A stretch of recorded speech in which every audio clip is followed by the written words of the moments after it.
Most people I meet think my job is a nightmare. Honestly, I used to laugh whenever someone told me that. You see, I'm a cell tower technician, one of those crazy people you've probably seen in videos, dangling hundreds of feet above the ground with nothing but a harness and a love for heights to keep us going. It's the kind of job that makes people think, why would anyone willingly do that? But I have my reasons. For one, it's one of the best paying gigs you can get in my neck of the woods without a high school diploma. For another, it offers the kind of thrill you can't find anywhere else, an adrenaline rush that kept me hooked from day one. There's a certain peace in the isolation too. Out there on those remote towers, it's just me, the steel and the wind. No one to bother me, no noise, just the open sky and the thrill of climbing. I'd always thought I was fearless, the type of guy who could stare down danger without flinching. I loved the job, and even more than the job, I loved base jumping from the top of those towers. For the uninitiated, base jumping is basically throwing yourself off a tall structure like a building, antenna, or cliff, with nothing but a parachute to save you. To me, it was the ultimate high, and these remote towers were perfect for it. But 2 weeks ago, something changed. A job took me to a place I'll never forget, a tower far out in the Appalachian wilderness. It wasn't supposed to be anything special, just a routine maintenance call to replace one of those blinking aircraft warning lights. Yet it turned into the single most terrifying experience of my life. One that left me questioning everything I thought I knew about fear and survival. Looking back, there were signs. The mist that hung low over the hollows that morning. The eerie stillness in the air. The locals call it moonshine weather, a signal to stay home and wait it out. But I ignored the warnings, eager for the climb. The tower was about 50 miles from the nearest town, tucked away in a forgotten corner of the mountains. It stood 400 feet tall, an imposing skeleton of steel rising into the endless grey sky. I parked my truck just outside the chain-link fence that surrounded the site. The gate was secured with an electronic lock, but the razor wire topping the fence was rusted and crumbling. It was obvious that no one visited this place often. The maintenance shed nearby was a testament to that. It was covered in layers of graffiti, some of it old and faded, others more recent. Whoever had painted it had gotten creative, scrawling bright shapes and patterns over the dull corrugated metal. I grabbed the tools and the replacement bulb from the shed, tossing them into my rucksack alongside my climbing gear and parachute. The air felt heavy, the kind of oppressive weight you feel before a storm. But the forecast had been clear, no rain, no wind, just the lingering mist that had settled into the valleys like a shroud. I chalked it up to nerves, shook it off, and began the climb. There's a rhythm to climbing these towers, a repetitive motion that becomes almost meditative. Hand over hand, foot after foot, I worked my way up the structure. The metal rungs were cold under my gloves, slick with condensation from the mist. About 50 feet up, I paused to clip my harness to the tower. Most climbers do this at every rung as a safety precaution, but I rarely bothered unless the wind was strong. That day the air was unnervingly still, so I kept going without clipping in again. As I climbed higher, the fog seemed to thicken instead of thinning out like it usually does. By the time I reached 150 feet, visibility had dropped to almost nothing. The world below me was a blank canvas of swirling grey, the landscape swallowed by the mist. It felt like I was climbing into another dimension, cut off from the world I knew. The only sounds were the metallic clink of my boots on the rungs and the steady rhythm of my breathing. It was at the 200-foot mark that I saw it for the first time. I'd stopped for a quick break, hooking my harness to the tower so I could lean back and rest my arms. That's when I made the mistake every climber is warned against. I looked down. At first, I thought my eyes were playing tricks on me. There, in the mist below, was a shadowy figure clinging to the side of the tower. It was far enough away that I couldn't make out any details, just a dark shape against the dull grey. My initial reaction was confusion. Who else would be out here climbing this tower in the middle of nowhere? My first thought was some kind of daredevil or graffiti artist. Maybe someone had seen the graffiti on the shed and decided to take it to the next level. But as I watched, something about the figure's movements struck me as off. It climbed too fluidly, too quickly, its limbs moving with an unnatural grace.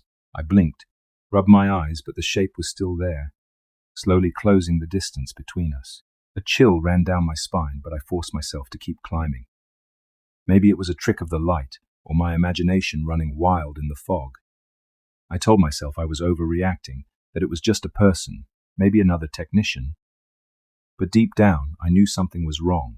At 300 feet, I stopped again, panting for breath, my muscles burning from the relentless climb. I glanced down, half hoping the shadow would be gone, that it had been nothing more than a figment of my imagination. But it was closer now, much closer. The details were clearer this time, and what I saw made my stomach lurch. The thing below me wasn't human. Its limbs were too long, its body too thin, its movements too fluid. Its skin was dark and glistening like it was coated in oil. But the worst part was its face, or what passed for one. Pale, milky white eyes stared up at me from a snub-nosed face, its lips curling back to reveal rows of jagged black teeth. I froze, my mind scrambling to make sense of what I was seeing. Every rational thought fled, replaced by a primal, bone-deep terror. Whatever that thing was, it was climbing faster now, its long arms swinging effortlessly from rung to rung. I didn't wait to see how close it would get. I climbed like a man possessed, my hands and feet moving on autopilot, driven by pure adrenaline. All thoughts of safety were gone. I didn't bother clipping my harness anymore, didn't stop to rest. I just kept climbing, every instinct screaming at me to get away from the thing below. The fog was so thick now that I couldn't see more than a few feet ahead. The metal rungs were slick with moisture, and I nearly slipped more than once. My breath came in ragged gasps, my heart pounding so hard I could feel it in my ears. At 350 feet, I risked another glance down. The creature was even closer now, its pale eyes locked onto mine. Its mouth opened, revealing layer upon layer of jagged teeth, like some kind of grotesque nesting doll. A low, guttural sound rose from its throat halfway between a growl and a hiss. Panic took over completely. I climbed the final stretch in a blind frenzy, my mind consumed by a single thought: reach the top. When I finally reached the summit, my arms felt like they were on fire and my lungs were burning with each ragged breath. My shaking hands gripped the rungs as I hauled myself onto the small platform at the top of the tower. The world around me was an endless sea of grey mist, and the air felt heavier than ever, as if it were pressing down on me. For a brief, fleeting moment, I thought I was safe. The platform was small, barely enough room for one person to stand comfortably. The maintenance hatch for the uppermost aircraft warning light was locked with a padlock, and the realization hit me like a punch to the gut. I'd left the key in my rucksack halfway down the tower. Swearing under my breath, I fumbled at my belt, searching for anything I could use to break the lock. My fingers found the hammer I carried for maintenance work, and without thinking I swung it with all my might. The metal rang out in sharp, deafening notes, each strike louder than the last. It took 3 swings before the lock broke, the shattered pieces falling through the grated platform to the mist below. I shoved the hatch open and ducked inside, closing it behind me and securing it with the broken padlock. My hands were trembling so badly that it took several tries to fasten it. For a moment, I allowed myself to breathe. The interior of the platform was cramped and cold, but at least it felt like a barrier between me and whatever was climbing up after me. I leaned against the metal wall, my heart pounding in my chest, and tried to calm the storm of thoughts swirling in my mind. But then, through the slats of the grated platform, I saw it. The creature's long, glistening arm reached up, its fingers curling around the edge of the platform. One limb, then another, and then its grotesque face appeared, milky white eyes staring straight at me. It moved with a terrifying deliberation, hoisting its unnaturally long body onto the platform. Its head twisted at an impossible angle, its jaw opening wide to reveal rows of jagged black teeth. It hissed, the sound reverberating through the metal structure like the warning of a venomous snake. My mind screamed at me to move, to do something, anything. But my body was frozen, paralyzed by the sheer horror of what I was witnessing. The creature began to claw at the hatch, its bony fingers scraping against the metal. In that moment, I realized I had only one option: the parachute. It was still strapped to my back, my last chance of escape. My hands fumbled with the harness, checking and rechecking the straps as the creature's claws scraped against the hatch, each sound louder and more frantic than the last. I knew the jump was a gamble. The fog was so thick that I couldn't see the ground, couldn't even tell which direction the meadow I'd scouted earlier was in. For all I knew, I could be leaping into a tree, or worse, a rock face. But staying meant certain death, or worse. The hatch groaned under the creature's weight as it began to wrench it open. With a deep breath, I forced myself to move. I threw the hatch open, ducking under its grasping claws, and clambered onto the platform. The creature's head snapped toward me, its mouth opening wide in a grotesque snarl.